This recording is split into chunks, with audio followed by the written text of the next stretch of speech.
Hello YouTubers, Alaska Prepper here. Well, ladies and gentlemen, I'm back. I had to get a new rig, so please excuse any technical glitches that may occur here in the next week or so until I figure this out. And as you can see, the scenery behind me is not normally what you're used to seeing in the bunker. And we'll talk about that later on when I can. Let me go ahead and say thank you very much to every one of you. I must have had hundreds of emails. I talked to a few friends. Going through a little bit of a tough time right now, but things will eventually level out. But I want to say thank you to every one of you that reached out to me to see how I was doing. I'm obviously okay. My surgery went pretty well. It took a while for me to recover because they had to put a nice little hole in my belly in order to take out that big piece of colon that they took out. But other than that, ladies and gentlemen, again, I want to say thank you very much to every one of you. And thank you to everyone that continued to watch my videos and that continued to use my links. That really helped. I've decided that going forward, I'm not going to have any sponsors on my videos. And what I will do is I am still affiliated with all of the same previous sponsors that I had in the past. But I'm not going to go ahead and do reviews of things like I used to. I'm just going to talk to you all about the news, maybe show you some new things that I'm discovering about Alaska. And if I tend to use something for everyday life that one of my affiliates sent to me, I'll just show you me using it without me telling you, hey, you need to go get this, it's awesome. You'll decide for yourselves whether it's awesome or not. But again, thank you all for all of your support and for your reaching out. If you look back in history, all the way back to the Weimar Republic in Germany during the late 20s and early 30s, to Zimbabwe's financial collapse, to Venezuela, where the last I knew, they were still using shavings of gold, jewelry, and silver in order to keep fed and in order to get services that they need. Well, ladies and gentlemen, when a currency dies and or is greatly devalued, one of the things that has kept its value over the last thousands of years are gold and silver. If you look back about 5 years ago or so, gold from then till today has just about doubled. And silver has as well. Now take a look at the price of gasoline. 5 years ago, it was about, I don't know, $1.70, $1.80, and now it's pretty much twice that. If you take a look at groceries, just pick whatever you want. Let me tell you a quick story. Yes, I get to tell one of my stories again. I missed it very much. I went to a Safeway, which is like a supermarket here not too long ago. I needed to pick up a small tub of Miracle Whip. Miracle Whip, for those of you that don't know, is like a mayonnaise, but it's got like a bit of a sweeter taste to it. Well, I remember when I first got to Alaska, almost 11 years ago, that a tub of Miracle Whip, 32 ounces or so, was probably about $1, maybe a little more than $1, but not much more. Well, I went to this Safeway to pick up a tub. They're no longer 32 ounces. They're now 30 ounces. But when I looked at the price, my jaw dropped. I stood there and looked at it for a good solid minute, and then I decided to double check the SKU on it to make sure that it was the same SKU that was on the price tag. That same tub of Miracle Whip that I bought, granted it was about 10 years ago or so, for $1 and change, is now $9.49. A can of Progresso soup, ladies and gentlemen. Those same cans that just a few years back you could buy 5 for $5 or so. Maybe they were $1 a piece or a little less than $1 a piece when they were on sale. They are now $4.99. And I'm sure that we can go on and on and on with how much groceries have gone up. Look at cars 5 years ago, how much more they cost today than they did then. Would you say that inflation in the last 5 years for food, for services, and for those things that we need on an everyday basis, that it's doubled? I would say yes, that for most things, the price has doubled in the last 5 years. And thus, this is why I feel that gold and silver is going to protect you. And how's that? You can't eat gold and silver, AP. Absolutely not, you can't eat it. And if you do, it's not going to give you any nutritional value. But what you can do is you can put it away for hard times. You can put it away so that it will preserve your purchasing power and you will be able to get those things that you need in order to survive. Because if you count on the currency of your prospective country, it doesn't matter which country it is, they're all fiat currency. And by the way, let's take a quick side note on this. A fiat currency is something that was developed in order to steal away your value, to steal away your wealth, all right, over time. The Federal Reserve says, hey, we want to have inflation of about 2% a year. What they're really saying is that they want to take away from you, without your vote, 2% of your purchasing power every year, year after year after year. It just happens that in the last several years, inflation has run away because of all of the money printing that has occurred in our country and other countries around the world. AP, I can't afford to buy an ounce of gold. It's just too expensive. Well, you can buy fractions of it and put it away. Or you can get silver, which is still available at a very good price, being that the ratio of gold to silver, meaning that it takes about 100 ounces or so of silver to get 1 ounce of gold, is way off. Historically speaking, in the last 100 years or so, the ratio of silver to gold has been roughly 40 ounces of silver to about 1 ounce of gold. Now, if you go all the way back, thousands of years, it was closer to 15 ounces of silver being valued at about 1 ounce of gold. Well, ladies and gentlemen, eventually nature will take care of all of the manipulation that has occurred over the last 100 years or so, and things will go back to an equilibrium. They will find their natural place where they're supposed to be. And that's what I believe will happen.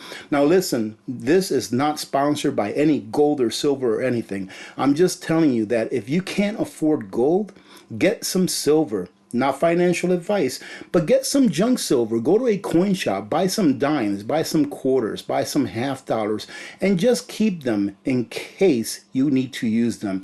Because, like they say, I'd rather have it and not need it than to need it and not have it. And if you want to eat in the future, my opinion is that you're going to need it, because our dollars are going to be devalued more and more over time, because silver and gold are real money and they don't lose value.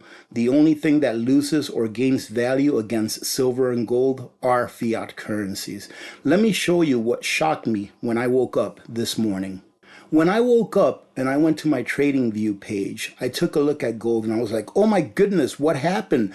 $3,342 spot, which means that if you're going to buy it now, it's probably going to be closer to $3,500 for 1 ounce of gold, which 5 or so years ago, you could buy for about half of what it is today. Why is that? Again, because gold is real money, silver is real money, and it keeps up with inflation so that you can preserve your purchasing power. Now, we all know that silver is a lot more volatile than gold because it is so suppressed and manipulated. Silver, in my opinion, is the real bank killer. When silver skyrockets, ladies and gentlemen, it's going to be astronomical. Now, don't think that you ought to buy silver or gold as an investment. I believe that those that hold silver and gold are going to add value, meaning that they're going to get more for their silver and gold when it finally reaches that peak than what they would have been able to when they first purchased it. But silver and gold, in my opinion, is not to make you rich, is to keep you in the same standard of living that you had previously to any kind of financial collapse or calamity. Now take a look at silver over here. Well, AP, gold is going up so high. Why hasn't silver really done anything? Well, silver has done very well. As I stated previously, about 5 years ago or so, silver was selling, I don't know, for about $16, $17. And now the spot is what, $32.76? Well, ladies and gentlemen, take a look at this. Remember that ratio of silver to gold that I was talking about? That historically, probably within the last 100 years or so, the average silver to gold ratio was probably about 40 ounces of silver to 1 ounce of gold. Right now, it's at 102. And what I see right here is incredible.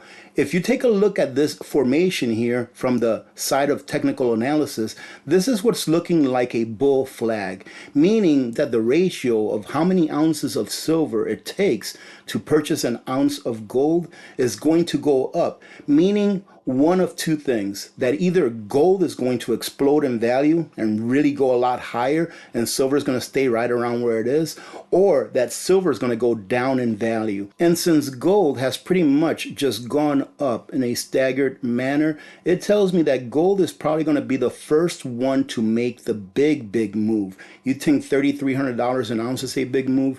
You just wait. In my opinion, we've only just begun. Now, what does that mean about silver?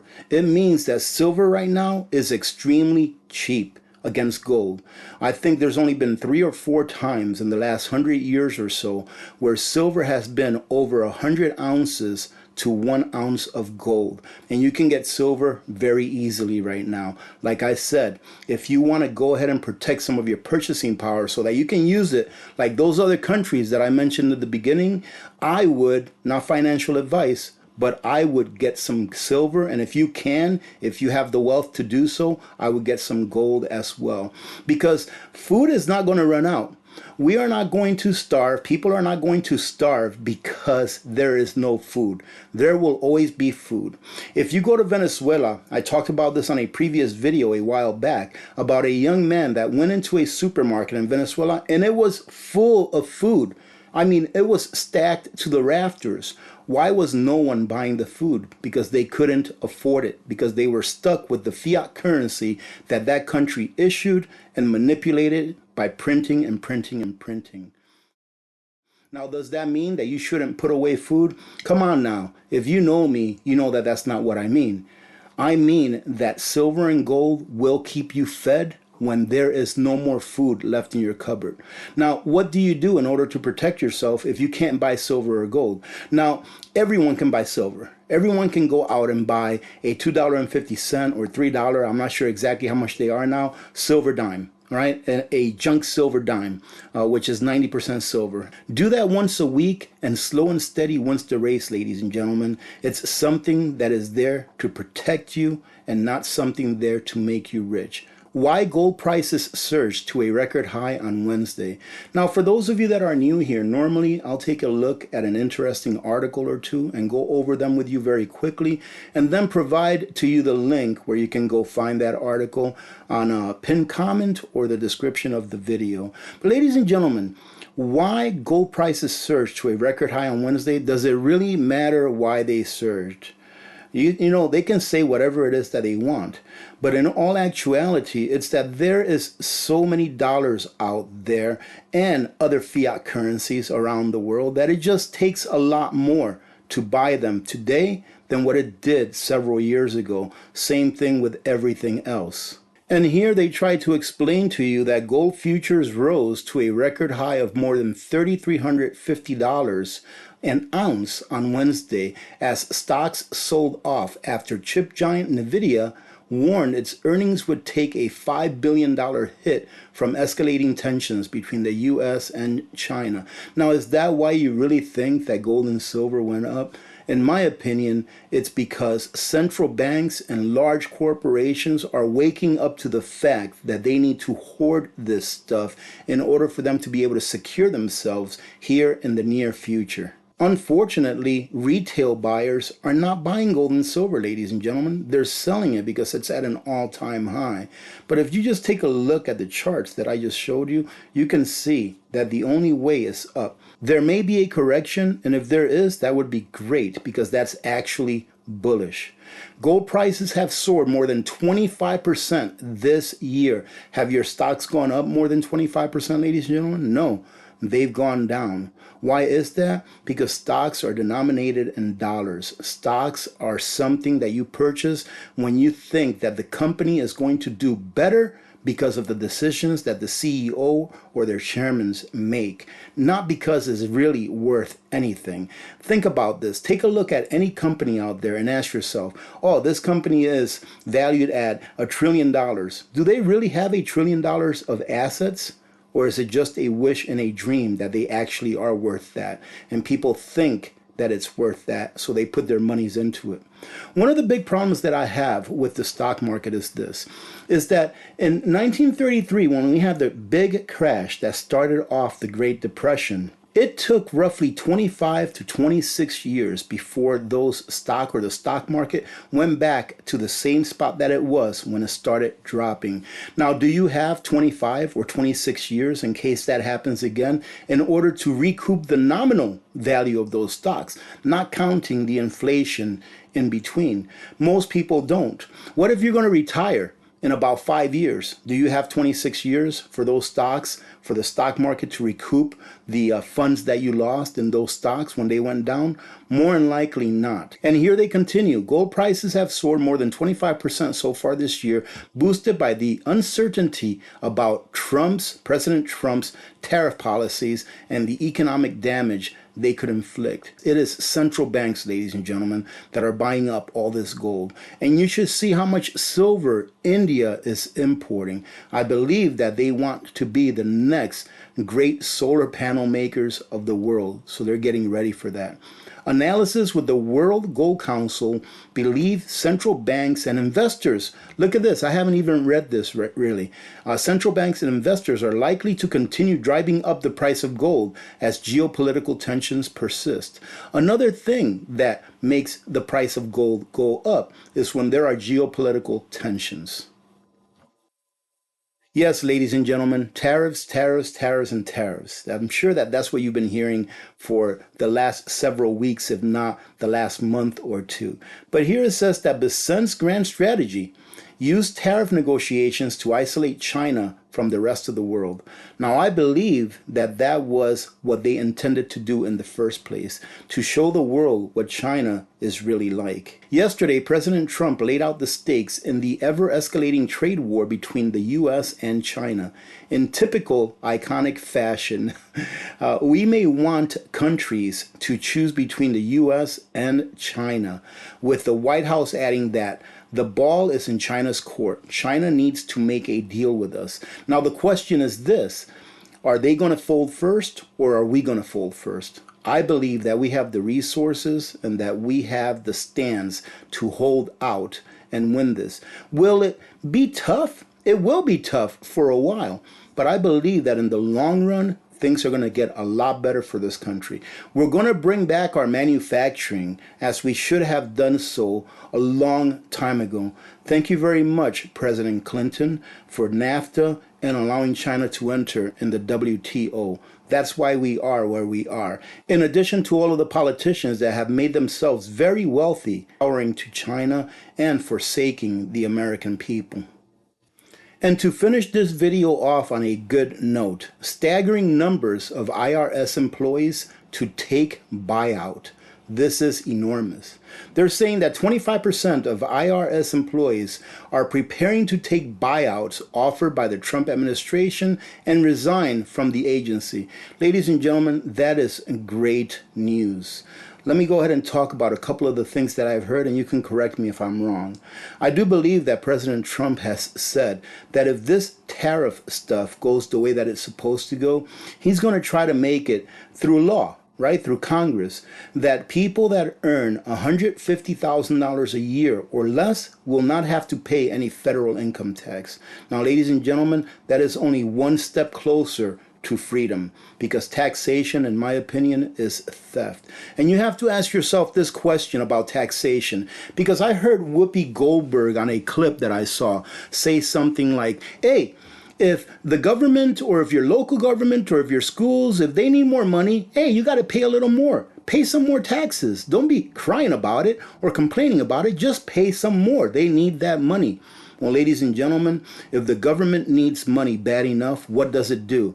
Without your permission, without the permission of the people, all they do is turn on the printing presses, just like Doge found with those 14 computers that were just paying bills and paying people off without it being recorded in the treasury. I digress. Anyways, they turn on the printing presses and they print as much as they need. So if the government at any time can press a button on a keyboard or turn on a printing press to print money out of thin air, then why is it that we have to pay taxes? Ladies and gentlemen, again, thank you very much for all of your support. I truly do appreciate every single one of you, and I really appreciate those of you that reached out to ask how I was doing. I want to leave you all with a blessing, so God bless every one of you, and for sure, God bless our beautiful country, the United States of America. I'm Alaska Prepper, and I am out.